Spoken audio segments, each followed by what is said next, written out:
하나님께서 오늘 우리에게 주신 말씀 봉독하겠습니다.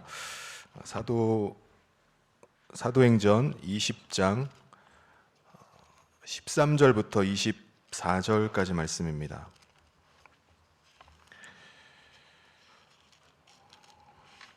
우리는 앞서 배를 타고 앗소에서 바울을 태우려고 그리로 가니 이는 바울이 걸어서 가고자 하여 그렇게 정하여 준 것이라. 바울이 앗소에서 우리를 만나니 우리가 배에 태우고 미둘레네로 가서 거기서 떠나 이튿날 기오 앞에 오고 그 이튿날 사모에 들르고 또 그 다음날 밀레도에 이르니라. 바울이 아시아에서 지체하지 않기 위하여 에베소를 지나 배 타고 가기로 작정하였으니 이는 될 수 있는 대로 오순절 안에 예루살렘에 이르려고 급히 가미로라. 바울이 밀레도에서 사람을 에베소로 보내어 교회 장로들을 청하니 오매 그들에게 말하되 아시아에 들어온 첫날부터 지금까지 내가 항상 여러분 가운데서 어떻게 행하였는지를 여러분도 아는 바니 곧 모든 겸손과 눈물이며 유대인의 관계로 말미암아 당한 시험을 참고 주를 섬긴 것과 유익한 것은 무엇이든지 공중 앞에서나 각 집에서나 거리낌이 없이 여러분에게 전하여 가르치고 유대인과 헬라인에게 하나님께 대한 회개와 우리 주 예수 그리스도께 대한 믿음을 증언한 것이라. 보라, 이제 나는 성령에 매어 예루살렘으로 가는데 거기서 무슨 일을 당할는지 알지 못하노라. 오직 성령이 각 성에서 내게 증언하여 결박과 환난이 나를 기다린다 하시나 내가 달려갈 길과 주 예수께 받은 사명 곧 하나님의 은혜의 복음 증언하는 일을 마치려 하면은 나의 생명조차 조금도 귀한 것으로 여기지 아니하노라. 아멘. 올해 우리 교회는 설립 50주년을 맞았습니다. 50년 전인 1976년 당시 전도사였던 고 백운영 목사님과 신명희 사모님은요, 잠실 지역 복음화를 꿈꾸면서 가정에서 교회를 시작하셨습니다. 당시 막내 아기가 태어난 지 2달이 채 안 되었음에도 고 백운영 목사님과 또 신명희 사모님 아파트 단지를 돌아다니면서 매일 전도를 하셨습니다. 그래서 전도를 받아 나온 사람들과 함께 아파트 거실에서 첫 개청 예배를 드렸습니다. 그리고 그해 7월 달에 잠실 세네역 근처에 있는 빌딩에 임대를 해서 예배당 공간을 마련하게 됐습니다. 그리고 3년 후인 1980년 새마을시장 먹자골목 부근에 있는 부지를 마련해서 예배당 건축을 시작을 하게 되었습니다. 재정이 없는 가운데 시작을 하게 되어서 당시에는 여러 가지 어려움들이 많이 있었습니다. 그때를 기억하시는 분이 아마 계실 겁니다. 오늘 이 자리에도 그때부터 신앙생활을 시작하게 되신 분이 있습니다. 그곳에서 22년 동안 있다가 2004년 지금 이곳 예배당으로 이전을 했습니다. 그리고 이곳으로 이전하고 나서 22년이라는 세월이 또 흘렀습니다. 그래서 올해가 서윤교회가 시작된 지 50주년 되고 또 우리가 함께 50주년 설립 감사 예배를 이 시간 드리게 되었습니다. 올해 50주년을 맞아서 우리 교회의 역사를 기념할 수 있도록 3층에다가 교회 역사관을 새로 이렇게 꾸미고 있습니다. 저는 교회 역사적인 그 자료들을 모으고 정리하면서 오래된 사진들을 보게 됐어요. 사진에 보니까 아주 어린 아이였는데 지금은 다들 청년이 된 이들도 있고요. 아주 젊은 세대기인 것 같은데 이제는 할머니가 되고 할아버지가 되신 분들도 계십니다. 그 중에 보니까 원로 목사님께서 결혼식 주례하실 때 예배 순서지들을 모아놓은 것들이 있더라고요. 거기 보니까 아주 오래된 우리 장로님, 집사님 그 부부 결혼 예배 순서지도 있는 거예요. 야, 이런 때도 있었구나. 그런데 이제는 그 자녀들이 장성을 해서 부모님의 뒤를 이어서 교회의 봉사를 일을 하고 또 잘 섬기고 있는 이들도 있습니다. 전 그걸 보면서 교회에 대해서 다시 한번 생각하게 됐어요. 야, 한 사람이 평생을 함께하고 또 그 다음 세대가 한 공동체에서 믿음의 길을 이어가는 걸 보면서 야, 교회가 참 놀랍고 신기하구나 라는 것을 느끼면서 감동이 됐습니다. 여러분, 교회가 무엇입니까? 교회는 언제부터 세워지게 되었고 또 어떻게 세워지고 있죠? 교회의 역사를 유래를 거슬러 올라가다 보면은 아브라함까지 가게 됩니다. 하나님은요, 아브라함이라는 사람을 부르셔서 그에게 약속을 주셨어요. 그 약속대로 하나님은 아브라함의 후손들을 복 주셔서 이 땅에 하나님 모시고 또 하나님 다스림 받는 하나님 백성된 삶을 살기를 원하셨습니다. 그런데 아브라함의 후손인 유대인들은 하나님께서 약속하신 땅에서 하나님이 주신 율법의 말씀을 가지고 살았지만은 겉으로 보기에는 하나님 섬겨요. 하나님 앞에서 사는 것 같습니다. 그런데 중요한 것은 정작 그들의 마음 안에는 하나님을 모시고 있지를 않았다는 겁니다. 예를 들어서 그들은 하나님께서 가르치신 대로 율법대로 제사를 드렸어요. 하나님 앞에 나올 때마다 짐승을 가지고 하나님 앞에 속죄 제물로 하나님 앞에 바칩니다. 그런데 그들은 짐승만 죽일 뿐이지 그들의 탐욕과 욕망은 그들 마음 안에 그대로 있는 거예요. 또 그것을 위해서 살아갑니다.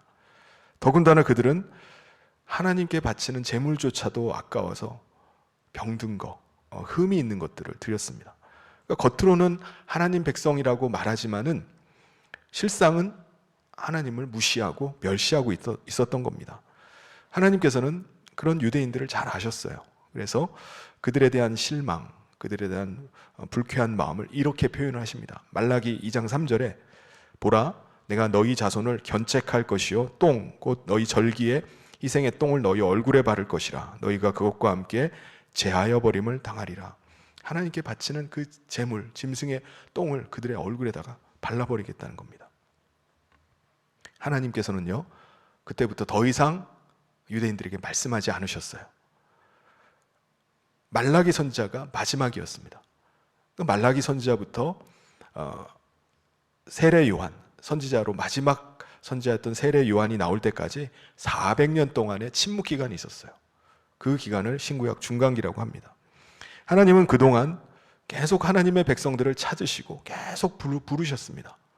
그런데 유대인들은 하나님께 돌아오질 않는 겁니다. 하나님께서는요, 때가 참에 인간들에게 아주 놀라운 은혜를 베풀어 주십니다. 그 은혜가 뭐죠? 하나님께서 인간들이 하나님께 다시 돌아올 수 있는 길을 열어주신 거예요. 하나님은 우리 인간이 돌아오기를 기다리시고 용서해 주시기를 원하셨습니다. 그런데 우리 인간이 하나님께 돌아오질 않는 겁니다. 왜 돌아오질 않죠? 왜냐하면 우리 인간은 자기 스스로 의롭다고 생각하기 때문입니다. 자기는 하나님 안에 있다고 생각하는 거예요. 그러니까 자기 자신을 죄인이라고 전혀 생각하지 않습니다. 그러니까는 하나님과 하나 될 수가 없는 거예요.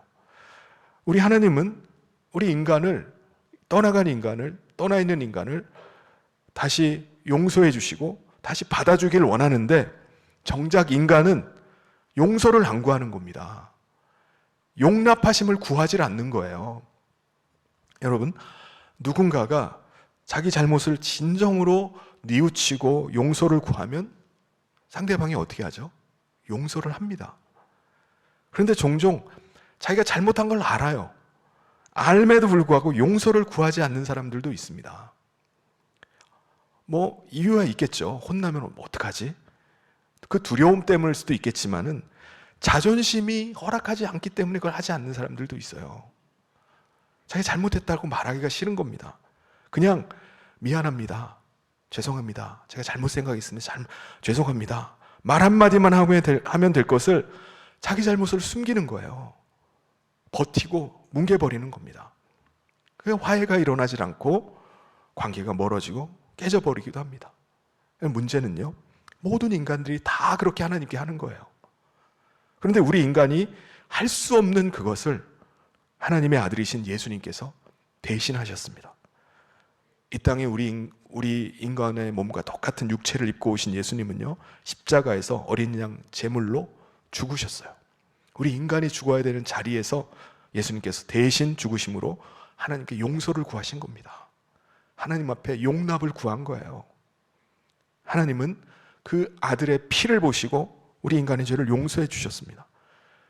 다시 하나님의 백성으로 받아들여 주셨습니다.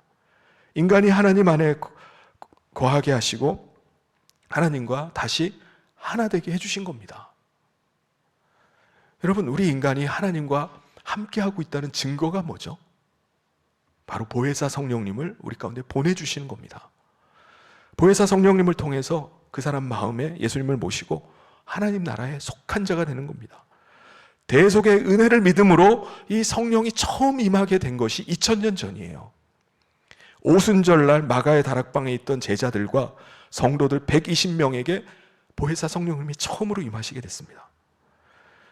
제자들과 성도들은 성령님을 통해서 예수님을 마음에 모시고 하나님께 속한 자로 하나님 나라 백성이 되었습니다.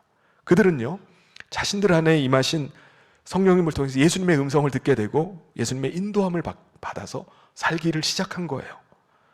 그들은 자신들의 머리가 예수님임을 인정하고 살아갑니다. 그래서 그 말씀 앞에 순종하고요, 그 말씀 따라서 살아가는 예수님의 손과 발이 되었습니다.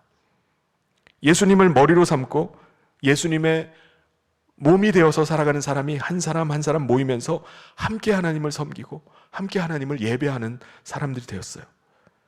그들은 하나님께 속한 자가 되어서 이 땅에 소망을 두지 않고 장차 임할 새하늘과 새 땅 하나님의 나라를 소망에 두고 살게 되었습니다. 여러분, 교회가 무엇입니까? 하나님의 사랑과 예수 그리스도의 대속의 은혜를 믿음으로 말미암아 하나님께 돌아온 자들이 바로 교회예요. 이 땅에 살고 있지만 이 세상에 속한 자로 사는 것이 아니라 하나님 나라에 속한 자로 살아가는 사람입니다. 이것이 바로 구원받은 하나님 나라의 백성들입니다. 하나님의 백성이 되는 것, 하나님의 교회가 되는 것은요, 혈통적인 아브라함의 자손만이 아니에요. 아브라함이 가졌던 믿음과 같은 믿음으로 하나님께 돌아온 자들이 바로 하나님의 교회가 됩니다. 그래서 유대인만이 아니라 이방인들도 하나님의 교회가 되는 거예요. 하나님의 은혜는요, 이방인에게도 열려 있습니다. 그런데 중요한 것은 뭐죠? 누군가가 이 하나님의 은혜의 복음을 전해야 한다는 겁니다. 복음을 듣지 못하면요, 하나님께 돌아올 길이 없어요. 그렇다면은 누가 하나님의 은혜의 이 복음을 전해줍니까? 하나님의 은혜의 복음을 먼저 받은 사람들입니다. 구원의 진리를 먼저 깨달은 사람들이에요. 그래서 초대교회 당시부터 성도들은요, 구원의 진리 가운데서 살아갔을 뿐만 아니라 하나님의 은혜의 복음 전하는 것을 사명으로 삼았어요. 그 사명 가운데 살아갔던 사람들이 바로 성도이고 교회입니다. 이 사명으로 살았던 사람들 중에 한 사람이 바로 사도 바울입니다. 사도 바울은 다메섹 도상에서 다메섹으로 가는 길에서 예수님을 만난 이후에 하나님께 돌아오게 됐습니다. 예수님은 사도 바울에게, 이방인에게 복음을 전하라는 사명을 주셨습니다. 사도 바울은요, 그 받은 사명인 하나님의 은혜의 복음 전하는 일에 자신의 전 삶을 드립니다. 그리고 안디옥 교회에 파송을 받아서 이방인들에게 나가서 복음을 전하기 시작했어요. 놀랍게도요, 그가 전해준 은혜의 복음을 들은 사람마다 구원의 진리를 깨닫게 됩니다. 그리고 믿음으로 살기 시작하는 거예요. 그들 가운데 성령께서 임하시고 그들이 성령님을 통해서 예수님의 인도하심과 다스림을 받는 삶을 시작하게 된 겁니다. 예수님을 머리로 인정하고 자신들은 예수님의 손과 발이 되어서 사는 사람들이 늘어나는 거예요. 그 사람들, 예수님의 몸의 공동체인 교회가 그때부터 하나씩 생겨나게 된 겁니다. 사도 바울의 전도 여행은요, 크게 보면은 3번의 전도 여행과 마지막 로마 압송으로의 여정이 있습니다. 1차 전도 여행은요, AD 47년부터 49년경까지 약 2년 동안 이루어졌습니다. 그리고 1차 전도 여행을 마치고 안디옥으로 복귀한 사도 바울은요, 1년 뒤에 실라와 디모데와 누가를 데리고 2차 전도 여행을 떠납니다. AD 50년부터 52년까지 약 3년 동안을 전도 여행을 다녀요. 이때 변화된 것이 그가 환상을 보고서 선교지를 아시아권만 하다가 마케도니아, 유럽으로 방향을 돌리게 됩니다. 그래서 그때부터 복음이 서구권으로 들어가게 된 거예요. 다시 2차 전도여행을 마치고 안디옥으로 복귀한 사도 바울은요, 3차 전도여행을 떠나게 됩니다. 이게 AD 53년부터 58년까지 약 5년 동안의 여행이었습니다. 이 3차 전도 여행 중에는 특별히 에베소 지역에서 3년을 머물면서 제자들을 양성하게 됩니다. 그리고 에베소 지역을 떠나서 그가 2차 전도 여행 때 전도했던 지역을 다시 들어가게 돼요. 그래서 마케도니아를 거쳐서 고린도까지 들어가서 이전에 세웠던 교회들을 돌아보게 됩니다. 이후에 사도 바울은요, 기근으로 인해서 예루살렘 교회가 어려움 가운데 있다는 소식을 들은 그 개척 교회들, 성도들이 모아준 헌금을 가지고 안디옥으로 바로 들어가지 않고 예루살렘 교회를 거쳐서 안디옥으로 가기로 계획을 세웁니다. 오늘 읽은 말씀은요, 사도 바울이 마케도니아에서 이제 아시아로 다시 넘어와서 예루살렘으로 돌아가는 그 여정의 한 부분이에요. 우리 13절에 보면은 우리는 앞서 배를 타고 앗소에서 바울을 태우려고 그리로 가니 이는 바울이 걸어서 가고자 하여 그렇게 정하여 준 것이라. 여기서 우리라고 말하는데 우리는 누구죠? 그가 3차 전도 여행을 마치고 예루살렘으로 갈 때는 여러 사람들이 선교지에 있는 개척교회 멤버들이 함께 동행을 하게 됩니다. 베레아 사람 소바도, 데살로니가 사람 아리스다고, 세군도, 더베 사람 가이오, 아시아 사람 디모데 두기고, 드로비모, 그리고 누가가 동행을 했습니다. 사도 바울은요, 이제 마케도니아에 있는 드로아에서 출발하면서 같이 가는 일행에게는 여러분들은 배를 타고 가도록 하십시오. 나는 앗소까지 걸어서 가도록 하겠습니다. 그리고 앗소에서 만납시다 라고 한 겁니다. 잠시 지도를 보시면요, 지도상에 보면은 이제 그들이 드로아에서 출발해서 사도 바울은 앗소까지 걸어서 가고 이제 40km 정도, 8시간 정도를 이제 걸어가고요. 나머지 일행들은 배를 타고 이제 멀리 돌아가게 됩니다. 멀리 돌아가기 때문에 어차피 도착하는 시간은 비슷해요. 사도 바울은 피곤함에도 불구하고 혼자 있는 시간을 가졌던 것 같습니다. 사도 바울은 이제 예루살렘으로 가게 되면은 환난과 결박이 있을 것을 성령님을 통해서 알게 됐습니다. 어떻게 보면 이제 마지막이 될 수도 있는 거예요. 사도 바울은 그 시간을 사람들과 함께 대화를 나누면서 가기보다는 침묵 가운데 하나님과의 대화를 통해서 마음을 정리하게 된 것 같습니다. 이제 앗소에서 일행을 다시 만나게 된 사도 바울은요, 이제 배를 함께 타고 미둘렌의 기오, 사모를 거쳐서 밀레도 항구에 도착하게 됩니다. 밀레도 전에 에베소 항구가 있죠. 근데 사도 바울은요, 이 에베소 항구를 패스를 하고 곧장 밀레도 항구로 들어가게 돼요. 그 이유는 에베소 항구에 들어가면 필연적으로 에베소 교회 성도들을 만나게 될 것입니다. 성도들 만나면 좋지만 시간이 지체될 수밖에 없어요. 사도 바울이 가졌던 계획은 뭐죠? 오순절이 되기 전에 예루살렘에 도착하는 겁니다. 이제 한 달도 채 남지 않은 시간이에요. 왜냐하면 오순절 절기가 되면요, 유대인들은 이스라엘에서 예루살렘으로 모여들 뿐만 아니라 세계 전역에서 오순절 절기를 지키기 위해서 예루살렘으로 몰려들기 때문입니다. 사도 바울은 그들에게도 하나님의 은혜의 복음을 전하기를 원했던 것입니다. 16절에 보면 바울이 아시아에서 지체하지 않기 위하여 에베소를 지나 배 타고 가기로 작정하였으니 이는 될 수 있는 대로 오순절 안에 예루살렘에 이르려고 급히 가미러라. 그렇다고 해서 자기가 3년이나 사역했던 에베소 교회를 그냥 지나칠 수 있나요? 지나칠 수가 없는 거예요. 그래서 사도 바울은요, 배가 밀레도 항구에 도착하자마자 거기서부터 45km 정도 떨어져 있는 그 에베소에 사람을 보냅니다. 그래서 그곳에 있는 장로들에게 자신이 지금 밀레도 항구에 왔으니까 그쪽으로 오라고 초청을 했어요. 밀레도 항구는요, 에베소 항구보다 훨씬 더 큰 항구입니다. 그래서 배가 정박하기 위해서 밀레도 항구에 도착하면 보통은 며칠 동안 정박을 해 있으면 정비를 하게 돼요. 사도 바울은 그 사이에 사람들을 에베소로 보내서 에베소에 있는 장로들을 오게 해서 밀레도 항구에서 만나게 된 것입니다. 장로들도요, 사도 바울이 밀레도 항구에 왔다는 소식을 듣자마자 바로 밀레도 항구로 달려왔어요. 그래서 사도 바울은요, 장로들과의 아주 감격적인 만남을 갖게 됩니다. 나중에 보면요, 사도 바울이 그들과 헤어지면서 서로 부둥켜 안고 울면서 헤어지게 돼요. 18절 말씀에 보면은 오매 그들에게 말하되 아시아에 들어온 첫날부터 지금까지 내가 항상 여러분 가운데서 어떻게 행하였는지를 여러분도 아는 바니 라고 말합니다. 여기서 장로들이라고 말하는 것은요, 사도 바울의 동역자들이자 에베소 교회의 후계자들을 말해요. 사도 바울은 장로들을 만나서 자신이 과거에 에베소 교회에 은혜의 복음을 전할 때 그때 당시를 회상을 하면서 말을 하는 겁니다. 처음 에베소에 도착했을 때 3개월 동안 사도 바울은요, 다른 지역과 마찬가지로 회당에 들어가서 유대인들을 만나서 복음을 전했습니다. 그런데 일부 유대인들이 사도 바울이 전하는 복음을 비방하기 시작하는 거예요. 그리고 복음 전하는 것을 막기 시작했어요. 방해를 했어요.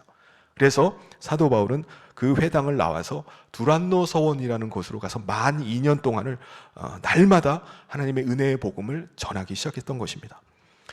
유대인들은 이 사도 바울이 복음 전하는 걸 막고 싶었어요. 그래서 끊임없이 음모를 꾸미고 그를 괴롭혔습니다. 이것이 사도 바울에게는 심적으로나 육적으로 큰 고통이었어요.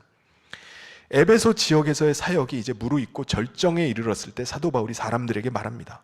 그 지역에, 에베소 지역에 많은 우상을 만들고 섬기는 사람들이 있었어요. 그래서 그들을 향해서 사람이 손으로 만든 것은 신이 아닙니다 라고 가르친 거예요. 그러자 여신상을 만들어서 파는 은세공업자 데메드리오라는 사람이 이제 사도 바울이 이렇게 가르치고 점점 믿는 사람들이 많아지면 은우상을 살 사람이 없어지잖아요. 자기 수입이 줄어들 것을 우려해서 사람들을 선동을 해서 폭동을 일으킵니다. 그래서 그 일로 인해서 사도 바울이 목숨을 잃을 위험한 지경까지 이르게 돼요. 그런데요, 사도 바울은 유대인들이 그렇게 극렬하게 반대하고 에베소 사람들이 핍박하는 가운데 그들을 원망하지 않았습니다. 왜 그렇죠? 사도 바울 자신도 구원의 진리를 깨닫기 전까지는 마찬가지였기 때문입니다. 그도 그리스도를 믿는 사람들을 핍박하는 자였어요. 사람들을 잡아서 옥에 가두고 죽이는 일을 하던 사람이 사도 바울이었습니다. 그들은 지금 진리를 모르기 때문에 그런 거예요. 그래서 그리스도를 박해하고 있는 겁니다. 이제 사도 바울은 진리를 알게 됐습니다. 구원의 진리를 알게 되었어요. 그래서 사도 바울은 하나님 앞에서 겸손히 은혜의 복음을 증거하는 것입니다. 구원의 진리를 그들에게 계속 가르치는 거예요. 19절 말씀을 우리 같이 한번 읽어보도록 하겠습니다. 시작. 곧 모든 겸손과 눈물이며 유대인의 간계로 말미암아 당한 시험을 참고 주를 섬긴 것과, 구원의 진리를 아는 사도 바울은 구원의 진리를 모르는 그들에게 계속 구원의 진리를 가르쳤습니다. 근데 여러분, 가르친다고 해서 사람들이 다 돌아오나요? 하나님께 나옵니까? 아닙니다. 사도 바울이 그들을 변화시키고 그들을 다 돌아오게 할 수는 없어요. 사도 바울은 지금 다만 은혜의 복음을 증거할 뿐입니다. 구원의 진리가 무엇인지를 가르칠 뿐이에요. 그래서 사도 바울이 한 것이 있습니다. 그것은 바로 하나님의 긍휼하신 은혜를 구하면서 사람들이 마음의 문을 열고 진리를 깨닫도록 하나님 앞에 눈물로 간구하는 것밖에 없는 거예요. 그러면서 한 사람 한 사람이 세워져 갔던 것입니다. 우리 20절 말씀을 같이 한번 읽어보도록 하겠습니다. 시작. 유익한 것은 무엇이든지 공중 앞에서나 각 집에서나 거리낌이 없이 여러분에게 전하여 가르치고. 사도 바울은 에베소 교회의 장로들에게 자신이 지금까지 해왔던 것을 다시 한번 마지막으로 그들에게 증거를 합니다. 여러분, 사도 바울의 가르침, 사도 바울의 선포는요, 한 가지였습니다. 예수 그리스도의 대속의 은혜를 믿고 하나님께 회개하고 돌아오라는 거예요. 회개가 뭡니까? 돌이키는 거예요. 돌아서는 겁니다. 예수 그리스도의 대속의 은혜를 믿음으로 하나님께 돌아오라는 거예요. 우리 21절 말씀을 같이 한번 읽어보겠습니다. 시작. 유대인과 헬라인들에게 하나님께 대한 회개와 우리 주 예수 그리스도께 대한 믿음을 증언한 것이라. 그리고 사도 바울은 이방인들에게 하나님의 은혜의 복음을 전하는 일에 자신의 전 삶을 다 드렸습니다. 그리고 사도 바울은 성령님께서 인도하시고 강권하실 때마다 거기에 절대적으로 순종하면서 나갔습니다. 이제 성령님께서 어디로 가라고 하시죠? 예루살렘으로 가라 하시는 겁니다. 그곳에 가면은 정확하게는 알지 못하지만은 큰 어려움과 또 고난이 있을 것을 사도 바울은 직감을 했어요. 그래서 22절에 보면 보라 이제 나는 성령에 매여 예루살렘으로 가는데 거기서 무슨 일을 당할는지 알지 못하노라. 여러분, 성령님께서 거기에 가면은 결박과 환난이 있을 것이라고 사인을 주신 거예요. 사인을 주시면 거기 가면 안 되는 거 아니에요? 거기 피해야 되는 거 아닙니까? 근데 사도 바울은요, 그곳으로 가는 겁니다. 사실 지금까지 사도 바울에게 성령님께서 가라 하신 곳마다 어느 곳이든지 감옥과 고난이 그를 기다리고 있었습니다. 예루살렘도 예외가 아니에요. 23절에서 말씀합니다. 오직 성령이 각 성에서 내게 증언하여 결박과 환난이 나를 기다린다 하시나. 계속해서 예루살렘에 가게 되면은 어려움과 환난이 있을 것이다 라는 것을 말씀해 주셨습니다. 그 사실을 알고 있음에도 불구하고 사도 바울은요, 가는 거예요. 그것도 오순절 전까지 이제 채 한 달도 남지 않은 기간 중에 예루살렘에 빨리 가고자 했습니다. 여러분, 예루살렘에 있는 유대교에 아주 깊이 유대교를 깊이 믿고 있는 유대인들은요, 굉장히 극렬한 사람들입니다. 특별히 이 사도 바울에 대해서 아주 부정적인 생각을 가진 유대인들이 많이 있었어요. 왜 그런 거죠? 사도 바울은요, 유대인입니다. 그리고 또 바리새파의 바리새 운동을 하던 사람이에요. 그래서 그리스도인을 핍박하는 일에 가장 앞장섰던 사람이 이 사도 바울입니다. 그랬던 그가 돌아선 거예요. 유대인들이 이단이라고 비방하는 이 기독교회의 전도자가 된 겁니다. 한마디로 배신을 한 거예요. 원수처럼 여기는 겁니다.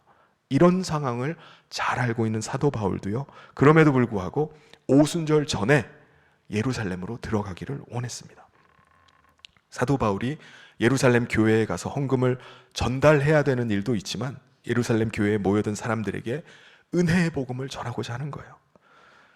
그는 구원의 진리를 빨리 그들에게 전해야 되겠다는 그 열망으로 가득 차서 예루살렘으로 가고자 하는 것입니다. 이제 예루살렘을 떠나는 사도 바울이 에베소 교회 장로들에게 남긴 마지막 말이 무엇입니까? 우리 24절을 같이 한번 읽어보겠습니다. 시작. 내가 달려갈 길과 주 예수께 받은 사명 곧 하나님의 은혜의 복음을 증언하는 일을 마치려 하면은 나의 생명조차 조금도 귀한 것으로 여기지 아니하노라. 이제 에베소 교회 성도들을 보는 것이 이제 마지막일지도 몰라요. 그럼에도 사도 바울은 은혜의 복음 전하는 일에 자신의 생명을 조금도 귀한 것으로 여기질 않았습니다. 죽음조차도 하나님의 은혜의 복음 전하는 일을 막지를 못했어요. 사도 바울은 은혜의 복음 전하는 일을 계속 했던 것입니다. 오늘 우리는 목숨을 드리고 하나님 은혜의 복음을 전한 사람들로 인해서 구원의 진리를 알게 된 것입니다. 하나님께 돌아와서 하나님 나라의 백성이 되어서 하나님 나라 백성의 삶을 살게 된 거예요. 그게 저와 여러분인 줄 믿습니다.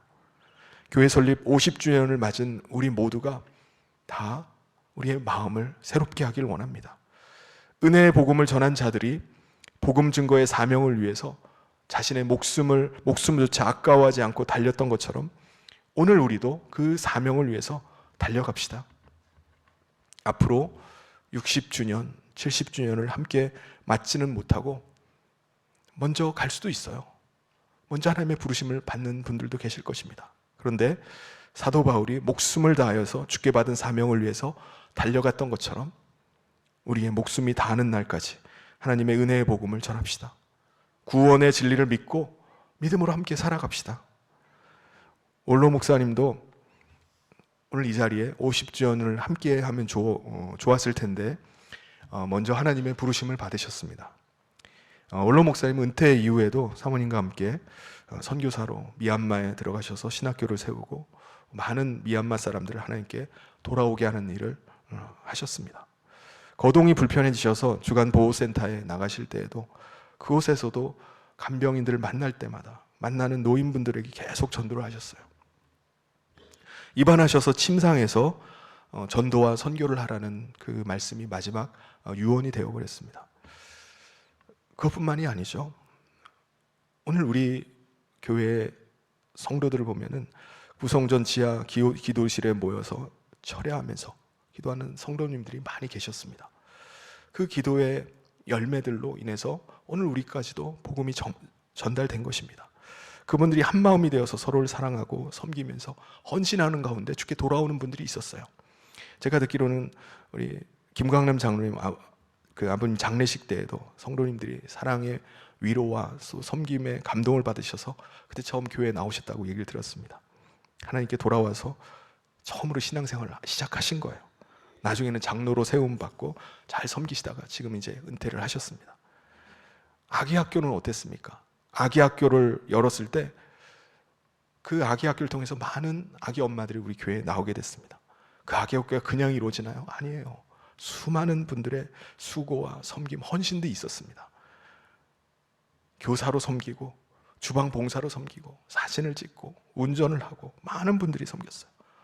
또 그 아기를 모집하기 위해서 목요일마다 사랑의 전도대원들이 목요일마다 나와가지고 전단지를 돌리고 벽에 붙이면서 아기를 한 사람 그 아기를 모집을 해서 그때 모였던 아기 엄마들이 지금 이제 우리 젊은 우리 집사님들이 되신 겁니다.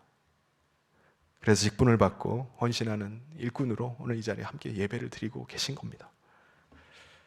또 미얀마 선교를 위해서 또 얼마나 많은 물질의 헌신과 또 기도가 있었습니까? 학교 부지를 마련하는 일에, 또 예배당 세우는 일에, 유치원 세우는 일에, 어떤 분은 금목걸이를 그냥 지금으로 따지면 굉장히 금액이 많이 나갔을 것 같은데 금목걸이를 내놓으면서 미얀마 학교 근방에 있는 우물 파는 데 쓰라고 이렇게 내주시기도 하시고, 또 길 닦는 데 또 헌금을 하기도 하셨습니다. 성도님들의 뿌린 그 전도의 씨앗이 구원의 아름다운 열매들로 맺어진 줄 믿습니다. 늘 주님 앞에 기도하면서 잃어버린 하나님의 백성을 구원하기 위해서 불철주야 물심양면으로 애쓰는 우리 성도님들이 존경스럽습니다. 그것을 이어받아서 우리 후배들에게, 후손들에게 그 하나님의 은혜의 복음의 이 믿음의 유산을 물려줄 수 있길 바랍니다. 사랑하는 성도 여러분, 성현교회 지난 50년은 누군가의 발로 뛴 전도와 목숨을 건 사명이 빚어낸 기적입니다. 사도 바울이 고백한 나의 달려갈 길과 주 예수께 받은 사명은 이제 바로 저와 여러분의 믿음의 고백이 되어야 됩니다. 교회는 건물이 아니라 복음을 전하는 사람들의 생명의 이어달리기입니다. 50년 전의 신앙이 오늘 우리에게 이어진 것처럼 이제 우리가 그 바통을 들고 다음 세대와 세상을 향해서 뛰어야 할 줄 믿습니다. 내 생명조차 조금도 귀한 것으로 여기지 않고 복음을 전하다가 훗날 하나님 나라에서 다 함께 웃으면서 만날 수 있기를 바랍니다.